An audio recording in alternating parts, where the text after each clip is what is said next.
Assalamualaikum warahmatullahi wabarakatuh. Ahlan wa sahlan. Sabahul khair. Kaifa halukum jami'an? Oke, sebelum kita mulai, marilah kita bersama-sama membaca basmalah. Bismillahirrahmanirrahim.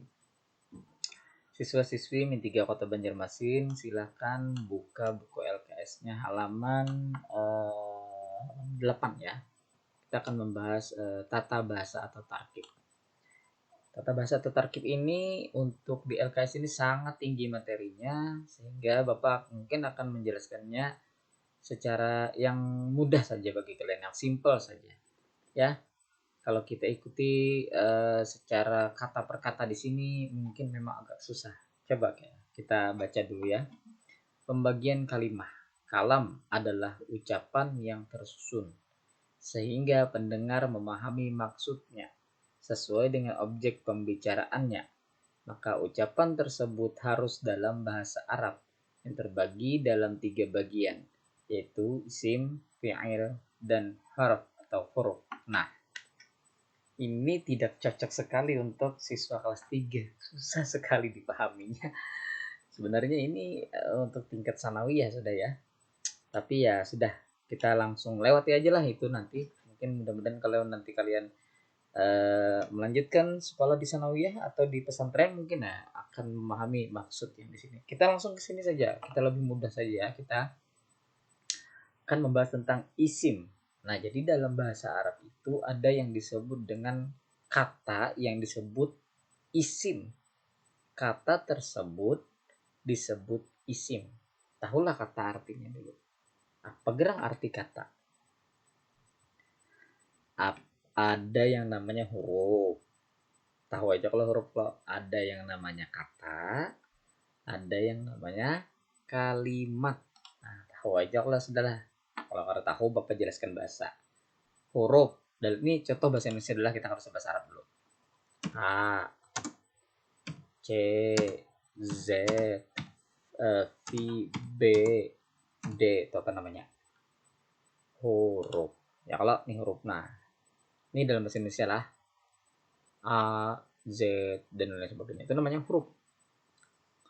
Nah, selanjutnya ada pulang yang namanya kata. Apa itu kata? Kata itu adalah ini huruf-huruf ini dikumpulkan jadi satu. Kada sebertaan hurufnya bang lah. Ada beberapa huruf aja nih dikumpulkan jadi satu, habis itu kawa dibaca jadinya. Misal huruf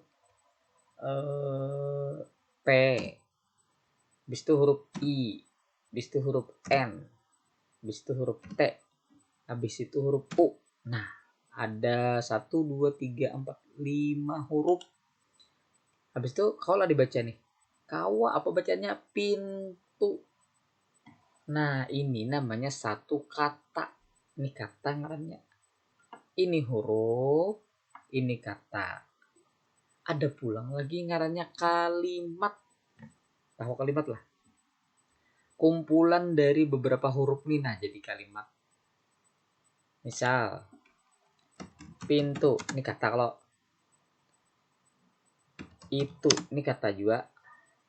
Besar, kata juga. Ada berapa kata nih? 1, 2, 3. Ada 3 kata. Nah, ini namanya disebut dengan kalimat. Nah, itu dalam bahasa Indonesia. Nah, dalam bahasa Arab pulang kita bahas bahasa Arab pulang. Jadi di dalam bahasa Arab itu ada satu kata ini yang disebut dengan istilahnya isim. Ini isim. Apa gerang isim itu? Isim itu adalah semua kata benda. Lah, semua kata benda. Baik itu mati, benda mati atau benda hidup. Lah, baik itu benda mati atau benda hidup, itu dalam bahasa Arab disebut dengan isim. Oke, kita sudah menghafal semalam itu apa namanya? Bola misalnya, bola ya. Di halaman 5 ada ini nama panglah tapi nama olahraga. Kayak kita ambil kata bola aja. Bola tuh kata benda kok. Apa bahasa Arabnya bola? Apa bahasa Arabnya bola? Bola bahasa Arabnya adalah kuratun. Kuratun. Susahnya menjelaskan. Susah sekali. Oke, uratun. Nah, itu disebut dengan isim dalam bahasa Arab. Nah, ini contohnya nak pulang lah. Asadun artinya singa. Nah, asadun artinya singa. Ini disebut dalam bahasa Arab dengan isim. Syahrun artinya bulan. Ini disebut dengan isim atau al-ismu, isim. Ali, nama orang. Ini juga disebut dengan isim. Nah, itulah isim. Apa geran ciri-ciri isim? Yang pertama, baris akhirnya tanwin. An, in, un. Kalau di baris akhirnya pakai tanwin, an, in, un itu berarti disebut dengan isim. Lah, isim. Contohnya, kita ubah bahasa Arab dulu. Contohnya, kelas apa bahasa Arabnya? Faslun. Iyalah, faslun. Faslun. Oh, salah bahas. Nah, faslun. Baris akhirnya apa? Domah tanwin. Itu berarti disebut dengan isim. Nah, apalagi yang kita hafal semalam tuh. Sekolah bahasa Arabnya madrasatun. Madrasatun. Baris akhirnya apa? Domah tanwin. Nih tanwin. Berarti ini disebut dengan isim. Jadi setiap kata yang ujungnya pakai tanwin itu disebut dengan isim. Ciri-cirinya yang kedua. Apa yang kedua? Pakai alif lam. Apabila di mukanya ada alif lam, berarti itu disebut dengan isim. Contohnya nih, alif lam lam, al-kitabu. Ada alif lam lo di mukanya nih. Al-kitabu. Artinya buku.